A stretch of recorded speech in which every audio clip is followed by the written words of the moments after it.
Delhi high court में शुक्रवार को अभिनेत्री करिश्मा कपूर से जुड़े एक मामले को लेकर वकीलों के बीच तीखी बहस हो गई। जस्टिस ज्योति सिंह की अदालत में बहस के दौरान सीनियर एडवोकेट महेश जेठमलानी और वरिष्ठ वकील राजीव नायर कुछ देर के लिए आपस में भिड़ गए।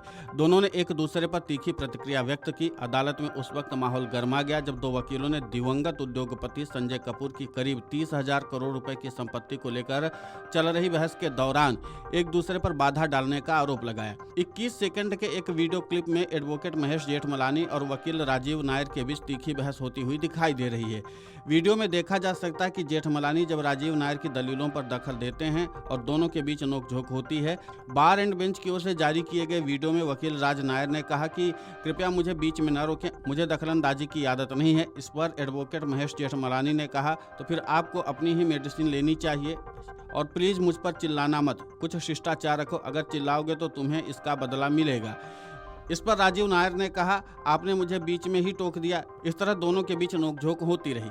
अब आप इस वीडियो को जरा ध्यान से देखिए, कैसे बहस हुई और क्या कुछ बातचीत हुई दोनों के बीच में। आप खुद सुने उन्हीं लोगों की जुबानी। Hello, just because I Just please don't interrupt me. I am not used to interruption. well, you should get a taste of your own medicine then, and don't shout at me. Please don't shout at me. You interrupted me. So, and my lady, Do not shout at me. Have some courtesy to the council. You shouted first. If you shout, you'll get paid back in coin. you are not used to. I'm not a pushover. You are not. वहीं advocate Mahesh Jethmalani Bollywood अभिनेत्री करिश्मा कपूर का प्रतिनिधित्व करें, जिनके बच्चों ने अपने दिवंगत पिता की संपत्ति में 5वां हिस्सा मांगा है। दूसरी तरफ वकील राजीव नायर संजय की पत्नी प्रिया का प्रतिनिधित्व करें, जिनका दावा है कि उनकी एक वसीयत है जिसके मुताबिक उनकी पूरी निजी संपत्ति उन्हें सौंप दी गई है। अभिनेत्री करिश्मा कपूर के बच्चों ने अपनी याचिका में संजय कपूर की 21 मार्च को जारी की गई कथित वसीयत को चुनौती दी है, जिसमें कथित तौर पर उनकी पूरी निजी प्रॉपर्टी उनकी सौतेली मां प्रिया के नाम कर दी गई है। बच्चों का दावा है न तो पिता संजय ने वसीयत का जिक्र किया, न ही प्रिया या किसी और ने इसके अस्तित्व के बारे में कभी बात की।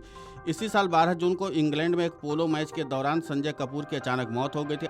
आपको बता दें कि दिवंगत उद्योगपति संजय कपूर की लगभग 30,000 करोड़ रुपए की संपत्ति की वसीयत से संबंधित कार्यवाही में प्रिया कपूर के तरफ से दाखिल आवेदन को दिल्ली हाई कोर्ट ने स्वीकार कर लिया है। सुनवाई के दौरान प्रिया की तरफ से पेश हुए वरिष्ठ वकील राजीव नायर ने प्रिया और उनके नाबालिग बेटे की ओर से आवेदन दायर किया।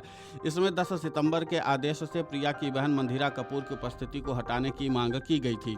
उन्होंने कहा कि कार्यवाही में उनका नाम शामिल करना मंदिरा द्वारा मामले में पिछले दरवाजे से शामिल होने का एक प्रयास था। आवेदन में दावा किया गया कि मंदिरा की ओर से वकील की उपस्थिति को गलत तरीके से दर्शाता है, जबकि वो वर्तमान में कार्यवाही में पक्षकार नहीं है। अदालत ने दलीलों को सुनने के बाद प्रिया कपूर के आवेदन को स्वीकार कर लिया। प्रिया कपूर ने संजय कपूर की पूर्व पत्नी और अभिनेत्री करिश्मा कपूर के 2 बच्चों द्वारा संपत्ति में हिस्से की मांग को लेकर दायर याचिका पर आवेदन दाखिल किया है।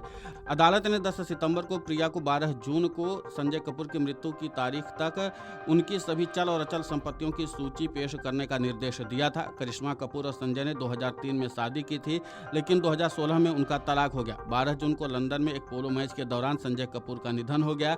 करिश्मा के बच्चों के अलावा संजय कपूर की मां ने भी वसीयत को चुनौती दी है। Video desk amarujala.com। अगर आप ये वीडियो YouTube पर देख रहे हैं तो हमारे चैनल को सब्सक्राइब कर बेल आइकन दबाएं और Facebook पर देख रहे हैं तो हमारे पेज को लाइक करें।